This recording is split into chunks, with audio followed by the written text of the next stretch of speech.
पिछले वीडियो में हमने देखा था वायुमंडल का संगठन, जिसके अंदर हमने महत्वपूर्ण गैसों, धूल कण, जलवाष्प के बारे में चर्चा करी थी। आज हम देख रहे हैं वायुमंडल की संरचना।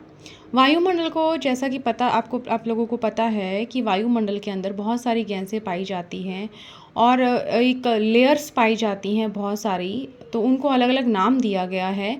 तो अगर उनका अपन देखें तो वायुमंडल के जो नीचे से ऊपर लेकर जो परतें हैं उनको 5 परतों में बांटा गया है।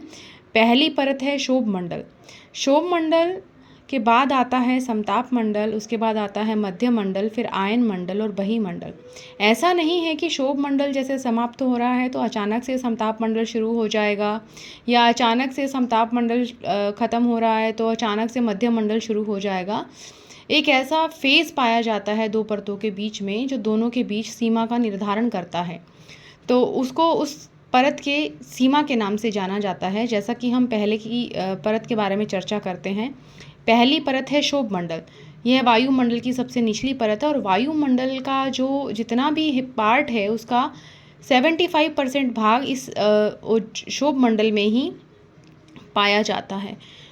इस परत की औसत ऊंचाई अगर हम देखें तो 13 किलोमीटर मानी जाती है और भूमध्य रेखा पर अधिक गर्मी के कारण, संवहनीय तरंगों के कारण यहाँ पर जो ऊंचाई है इसकी वो 18 किलोमीटर पाई जाती है। वहीं ध्रुवों पर इसकी ऊंचाई जो है, हाइट, ये 8 से 10 किलोमीटर पर पाई जाती है।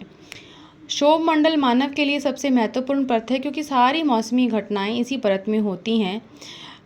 कुछ भी बादल, वर्षा, मौसम बदलना, सभी प्रकार के जो मौसमी परिवर्तन हैं वो इस परत में पाए जाते हैं, इसलिए इस परत को हम परिवर्तन मंडल के नाम से भी जाना जाते हैं। इस परत में लगभग 1 किलोमीटर की ऊंचाई पर 6.5 डिग्री सेल्सियस तापमान कम हो जाता है, या हम दूसरी तरह इसको ऐसे भी ले सकते हैं कि 165 मीटर पर लगभग 1 डिग्री तापमान कम हो जाता है, जिन्हें नॉर्मल लैप्स रेट यानी सामान्य हाँस दर कहते हैं। ऋतु तथा मौसम, सभी घटनाएं जो मानव पर प्रभाव डालती है इसी परत में होती हैं।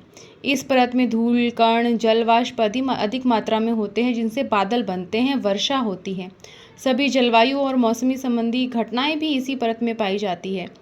और साइंटिस्ट के लिए भी ये परत एक रिसर्च का विषय है, जिसके ऊपर अभी भी रिसर्च चल रहा है।